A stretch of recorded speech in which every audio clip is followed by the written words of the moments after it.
O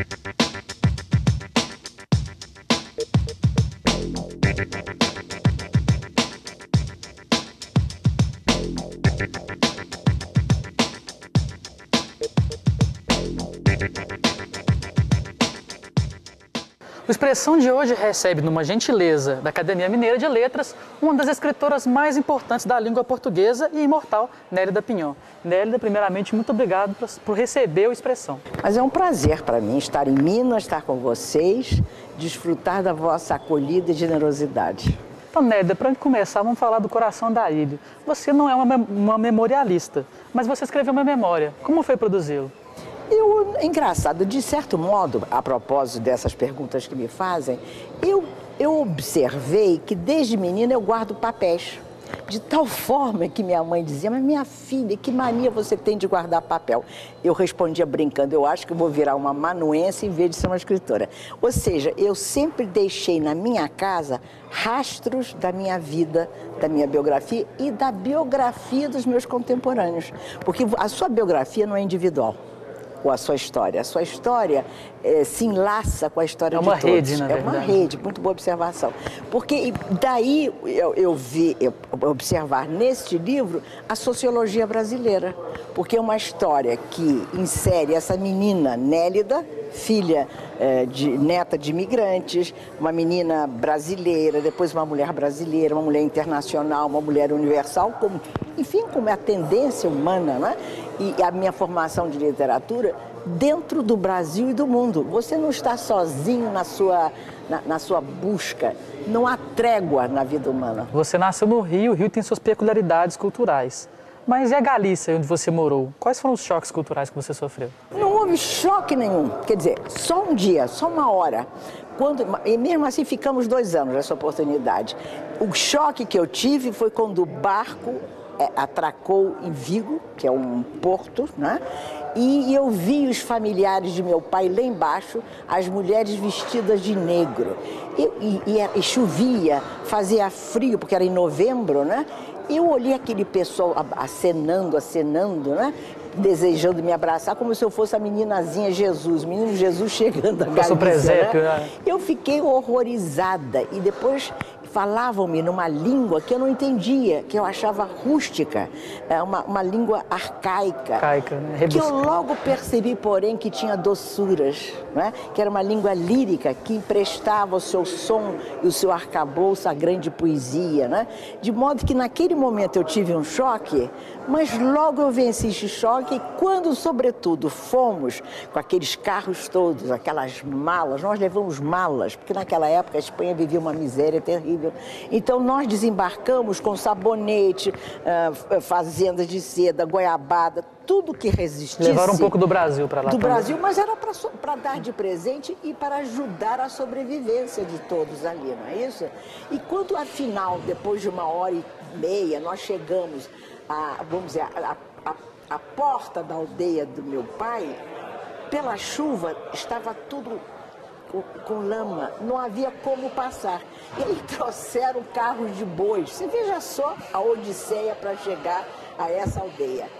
Aí eu olhei e vi que tinha uma ponte meio românica e uma pequena capela. Eu tive uma sensibilidade rara para uma menina de 10 anos, que eu gostava muito de ler, eu já tinha uma noção da história. Olhei a ponte e a capela, emocionada, eu pensei, eu vou amar essa gente para sempre. Pela ponte você já reparou que existiria um laço de sua pessoa com o lugar. A ponte é como se fosse uma metáfora da minha vida, né? A minha vida, de certo modo, é atravessar pontes. A ponte atlântica, né? A ponte dos sentimentos, o desejo que eu tenho até hoje de chegar ao coração do outro. E não para vasculhar ou escutar, é para tentar entender essa grande odisseia humana. E o que representou para você culturalmente na sua escrita na Nélida Pinhon, a Galícia? O que você levou dentro de cultura para escrever? Mas eu vou lhe dizer uma coisa, eu sempre digo, está registrado há muitos anos, que eu tive, quando menina, 2 grandes caixas de memória. A caixa de memória de Minas, São Lourenço, que até hoje eu me emociono, vou à Europa com facilidade e não consigo ir a São Lourenço. Eu fico horrorizada como é que a minha agenda não está me deixando ir a um lugar que eu desejo ir assim, de forma reverencial. Então, eu tinha essas duas caixas. Acho que ambas foram importantíssimas para mim. A Galícia também me ajudou a entender que a minha mente é uma mente antiga. E que eu me sinto à vontade ingressando nos mundos antigos, nos mundos pretéritos. Daí eu sou uma grande leitora de história, eu me sinto bem no século VIII a.C., eu leio todos os grandes clássicos, eu leio, enfim, a Bíblia, eu leio todos os primórdios do cristianismo, quer dizer, eu circulo pelos séculos com muita alegria, muita vontade.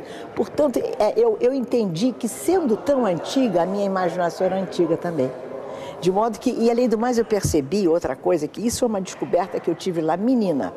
Eu pedi aqueles velhinhos, criança é cruel, né? Envelhece todo mundo. Para uma criança, um homem ou uma mulher de 30 anos já é um velhinho, né? Então eu pedi aqueles velhos, cujos dentes naturalmente iam caindo à medida que contavam histórias na minha frente, presumo eu como delírio verbal, não é? Eu dizia, conta histórias. E eles contavam. A sensação que eu tive e aprendi para sempre, a história não tem ponto final. Uma história termina, aparentemente, na leitura daquele livro, mas a história se prorroga-se na cabeça do leitor e, quem sabe, na índole interna dos personagens. Isso foi uma aprendizagem que eu tive lá e que eu fui incorporando, né? E percebi também que há povos altamente imaginativos. Olha, eu acho o mineiro muito imaginativo, porque eu vejo Minas muito antiga. Melhor sentido, as pessoas, como você, por exemplo, viu uma imaginação também antiga? Eu sou antiga. Graças a Deus. Você só pode ser moderna se você é arcaica. Se você não tiver esse sentimento do tempo, né, que excede os teus próprios limites temporais, você é uma mera contemporâneazinha que não sabe de nada do mundo.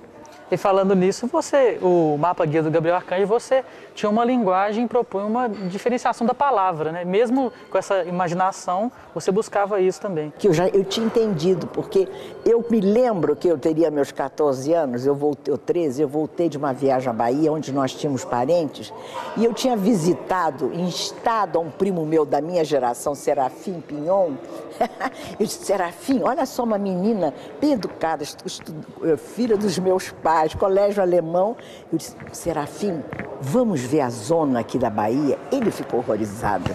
Nélida, eu quero ver, me leva. Aí fomos, porque eu pedi tanto.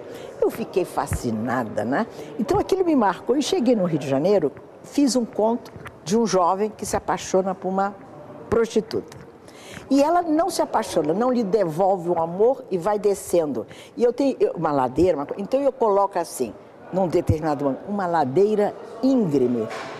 Não me feriu a redundância. Eu fiquei horrorizada esteticamente com a banalidade da frase. Eu pensei, olha só, em outras palavras, eu não quero passar minha vida sendo convencional, escrever, que é uma tarefa tão difícil, ao mesmo tempo tão nobre, para dizer ladeira íngreme. Eu acho que a linguagem está a serviço da arte para dizer as coisas que a vida comporta, mas a vida não sabe dizer.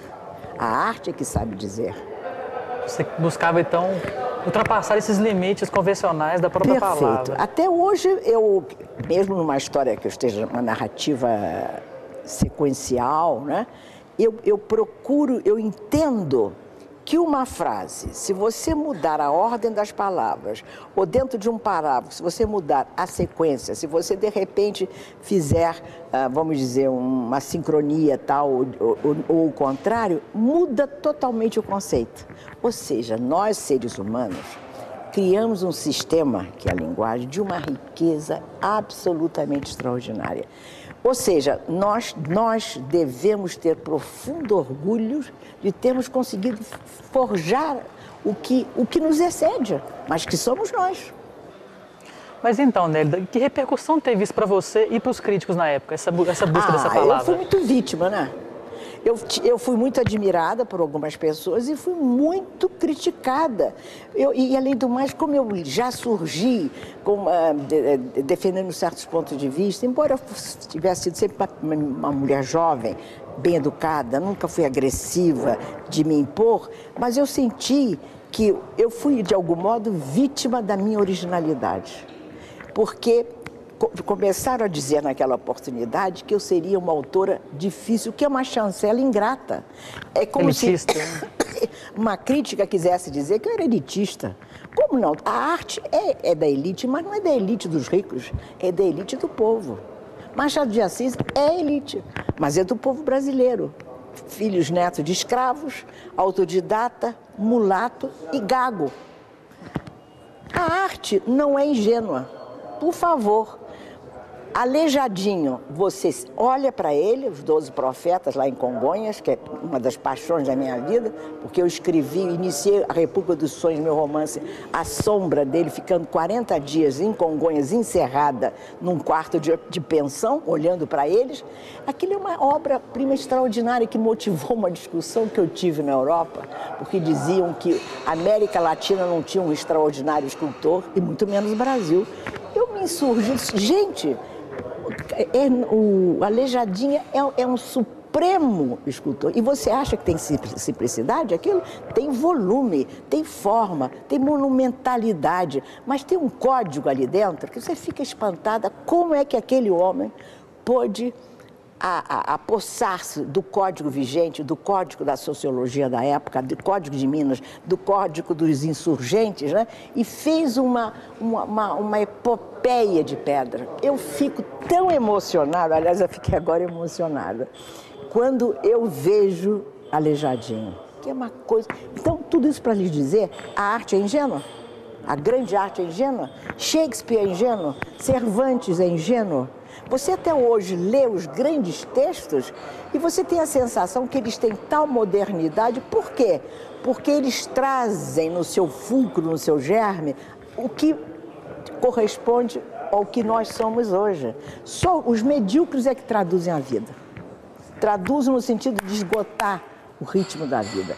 Os autores sérios que desconfiam da vida não podem traduzi-la de forma a ser finalmente traduzida. A vida não é traduzível. Daqui a pouco a gente volta, a gente vai fazer uma pausa. Tá bom, Nélida? Pois não. A expressão vai para um breve intervalo. A gente volta já.